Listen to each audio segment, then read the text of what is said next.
VV-Cel-eerske tjin vertochte shitpartij Bert Jonker. Jonker zelfs vol smetteheeltjen. En Takkomst Flyers verzekeren toch help van de gemeente. Goejoen, dit is Kijk op Friesland van Freed Tsiemaaien. Tjin de vertochte van de shitpartij op Bert Jonker is Joet VV-Cel-eerske. Ondernemer Jonker waar het begin 2020 besketten bij I-Stadion Tialf. Na goed 2 jaar is de zaak inhoudelijk behandelen. En verslaghouder Hajo Bootsma die weer erbij. Ja Hajo, hoe had de vertochte gereageerd op deze eersk? Nou, dat wie wel redelijk stoïcijns zijn. Hij liet net een heel soort emoties blikken. Ja, emoties wien er vol in de rugbank, joh.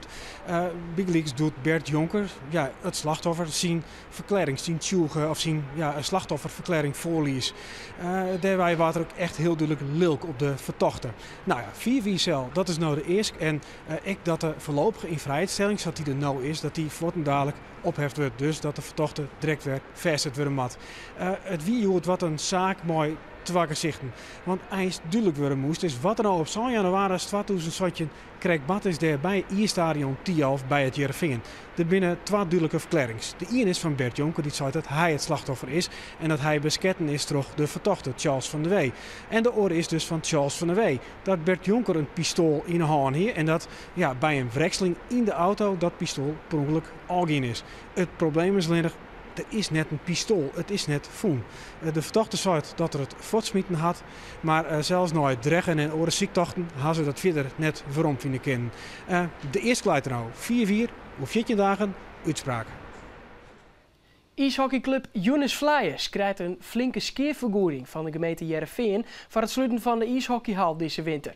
Daarmee liek het de takkomst van de Flyers voor eerst verzekeren. En ook voor het vrouwensvoetbal in Heerenveen zucht de takkomst er weer goed uit.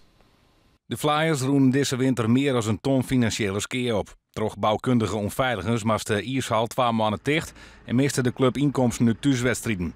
Daarnaast waren extra kosten maken omdat de ijshockeyers voor trainingen en wedstrijden uit weekendmassen naar jouwert. De gemeente compenseert de skeer voor slijns, zat het nou lieket. Dat is mij een accountant vaststeld in opdracht van de gemeente Maïus. Net Maïus, maar die had het hoe wij dat becijferd hier. En daar is een bedrag uitgekomen en dat is ongeveer die 124. Dat de club de financiële tjinvaller voortstreepje ken, gaat het verder zoals in het verliezen. De club houdt de eigen broek op. Vriendenseizoen waard werken mijn begrutting van zo'n 3,5 ton. Dat is ook voor het takkensseizoen de inzet. We kennen verder en we bouwen een team. Ik bedoel, we hebben nu een aantal 8 jongens alweer onder contract staan. De komende weken zal dat nou wel meer bekend worden. En wij hopen dat we dit jaar absoluut weer maar om de prijzen spelen kunnen.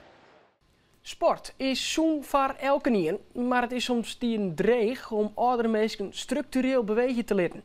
In Bellinga-Staten in Belsum hebben ze daar wel een tal jaren een oplossing voor voen. Fit op Vreed. En Joert weer de 100ste editie. Fit op Vreed is een idee van fysiotherapeut Jelle IJzinga.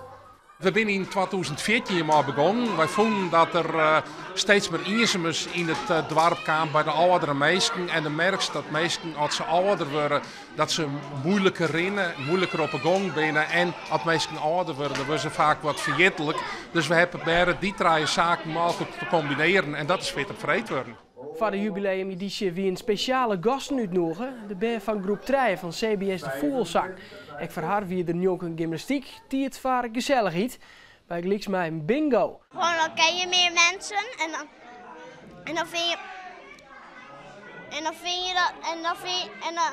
dan kan je heel veel nieuwe liedjes leren van nieuwe mensen. Bij wij daar on het waar, hier is Piet Paulusma. Ik begin met miljoen en vannacht. Nou, een vrij heldere nacht. En dat betekent dat de temperatuur weer omgaat naar plus 2 graden. Wat vroeger stond groen. Ja, dat zit er wel in. En de wind uit het eerste tot na het eerste was zwak of matig. Morgen, zinnen bewolking, 12 graden, ben een koude dag. Net met de eerste wind, die is matig, krijgt 304. En in de hoentijd ik nog de zinnen erbij. En dit weer Kijk op Friesland. Ik wens je nog een heel noffelijke jong.